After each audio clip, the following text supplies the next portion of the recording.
Well, there were a few ideas behind the MPavilion. We felt that Melbourne could be the centre of architecture and design for Australia and Southeast Asia, that Melbourne has beautiful architecture, and we felt that an idea which supported architecture and design could work really well in the community. It was very important that each pavilion was designed by an architect who had an individual language, an architectural language which would bring something new to the table, and that included Australian architects as well. But it was important to have global architects that students could learn from, practitioners could learn from, people could see how they interpreted the way that life was going to be lived with a community. In 2022, Rachaporn Choochuey from All Zone in Bangkok delivered a gorgeous multi-layered fabric-covered pavilion unlike anything else we'd ever seen in Australia. It just billowed with bright colour which sat exquisitely against the green canopy of the gardens. It was so inventive and clever. Rachaporn described herself as the conductor of all the innovative people who contributed to making this such a special MPavilion. First of all, the MPavilion has to be a little bit of a landmark. People have to see it from far away, and so that they will be drawn into it. What we're seeing now with Rachaporn, which is about an awareness of materials and an awareness of the challenges of today. If we think about climate change, if we think about decarbonisation of the construction industry, these are all big conversations we're having. So we've got some huge challenges, and I think Rachaporn confronts that with her pavilion. I mean, I know her work, her use of materials is amazing in that she's using soft fabrics and she deals with light in a really interesting way. I guess my interest is in fashion and textile design and how that translates into architecture, so I kind of jumped at the chance to work with her. She's an unbelievably generous designer, very collaborative. I think that's one of the major successes in these pavilions, is trying to balance that notion of frugality and generosity. There's a great deal of generosity in terms of these being gifts to the city. So colour is a really critical part of it. Again, that references back to the vibrant culture that Rachaporn's and All Zone are, working in. All of that's been very carefully thought out, sort of the orange and the yellow. And I think it's also the colour that will flood the ground plane as well. When you talk about buildings, you're like, boom, something very monumental, straight, stable, steel and all that.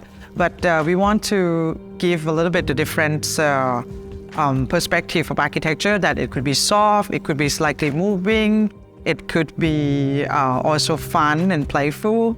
It's amazing to think that something so modest in scale has had such a profound impact in its short lifespan. And I'm saying short lifespan, I mean it's 9 years of commissioning.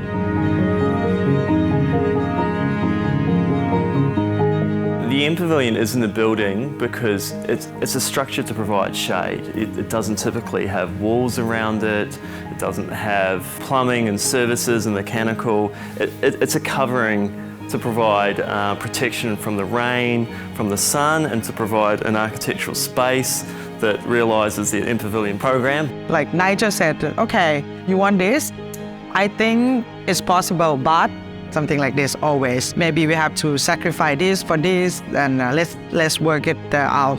The All Zone Pavilion is really interesting because the concept was for a pavilion that was relaxed, a fabric net covering that looked relaxed, with the concept of post-COVID. There was something that wasn't wanted to be, there was no tension wanted in it. But inherently with a fabric structure, you use tension to control movement of the fabric. So realising something that inherently was supposed to look draped and hanging and loose, and yet needed to behave and not fatigue and fail under wind loading and flap and move is an inherent challenge. The concept was very simple. The idea that Rachaporn had was that it was to be a shelter, like a tree, and her thoughts were really the fact that it had to be something. People were coming out from a 2-year hiatus in lockdown, and she wanted something that was playful, somewhere where people could relax and sit down. And that all sounded very well, and she created this imagery of that. But the difficult part was that she wanted to study how light would go through various things, like a tree has leaves, foliage. At the same time, also something that would give rain shelter as well. And so it started out as a single layer, and she started drawing 3 layers and became something quite complex. So the top layer is a net, and that's actually a fishing net. Very hard wearing. It's used to catching fish in the ocean and being exposed to sun, so it's actually quite hard wearing. We have the middle layer of the roof, which will be translucent material that would collect all the rains. And then the bottom layer, which is the kind of celebration that most people will engage with, is a outdoor shade cloth material that's been sewn into a kind of waffle pattern that will move. And so that's the genius of the whole pavilion, is that it'll be a permanent structure that will have movement, so you'll see ripples of wind run through it.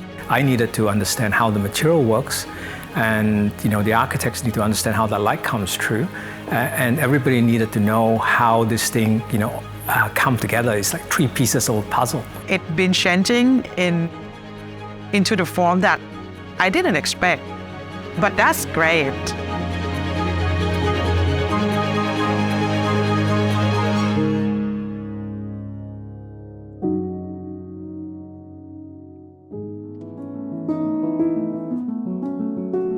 I think one of the things that we've always found is that there is a time to design something, and then a time to sort of work out details on it. Then there's a time to sort of make and manufacture the elements, and then there's a time to build it. It's not a folly, so none of the projects have ever been follies, and that is what is very different, and that's turned around like less than a year. So the concept to working through the designs to implementation is done in a year, which is like phenomenal.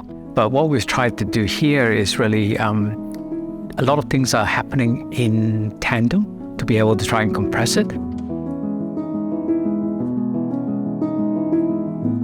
So Rachaporn came to us with this concept of this beautiful, relaxed structure with this fantastic draped soffit, under the roof. And wanted this feeling of, complete relaxation as this sort of post-COVID world concept, and realizing a tension structure, which typically, a fabric structure has tension to control it. If you don't do that and the wind blows, it flaps and lifts. So realizing that concept into something that was going to give her that sense of relaxation, but also perform in a structural way, in a dependable structural way that doesn't flap and make noise and flick rain on people, was a massive challenge given the complexity and experimental nature of what we're often doing. I think people are going to be blown away because it is a pavilion and it's functioning as a piece of architecture. It's watertight, it's dealing with sun, and it has got some elements around program so that it can be used for performance and all the myriad of programs that run through the MPavilion. I start working on the program once the architect's been announced, and then it's a case of really thinking about their practice and understanding what it is that they are motivated by. This year with Rachaporn and the Thai Festival, the timing was the serendipity was kind of crazy because this year is the 70th year of diplomatic relations between Thailand and Australia. It wasn't necessarily an intention from Rachaporn. She's very open to thinking about how the pavilion will be used by sort of Melbourne generally, and had no sort of predetermined ideas about there being a Thai festival, but I think it's something that she's felt quite warmly to as we've sort of explored the Thai artists and dancers who we're working with, and also the Thai Australian Chamber and the Thai Embassy, who've been really sort of influential in what's been happening for the festival. One of the things I think is really important to recognise is that MPavilions become this really significant, not only event, but within the architectural and design world, it's been recognised now as a really significant commission. I think any architect that gets commissioned to do an MPavilion is really getting put on a global stage. The people that are invited along are really carefully considered, and they're carefully considered in the context of what we're talking about in Melbourne. Why is it relevant to Melbourne? but what does it mean in a global context? I'm sure that if you ask all the architects or engineers, they want to build better. They want to create a better way of living, better use of natural resources. But then, how could they do that with the mechanism we are dealing with in building construction industry? I don't think they think this as an art piece. And if you look at all the architects who've been working in the MPavilion, I think they're all focused on how architecture could be. And we try to follow the footsteps as well. There's a real craft in what she's doing. It's a lovely metaphor, this idea of the fishing nets and the weaving of materials. But the weaving of stories and cultural narratives, I think, is a lovely metaphor as well. It's taken me to Bangkok. It's always been a happy place. It's always been a place of contemplation and joy. It's always been a place where people have come together. Some people have called it a utopian space, a place where anything can happen. And that's what we wanted from it.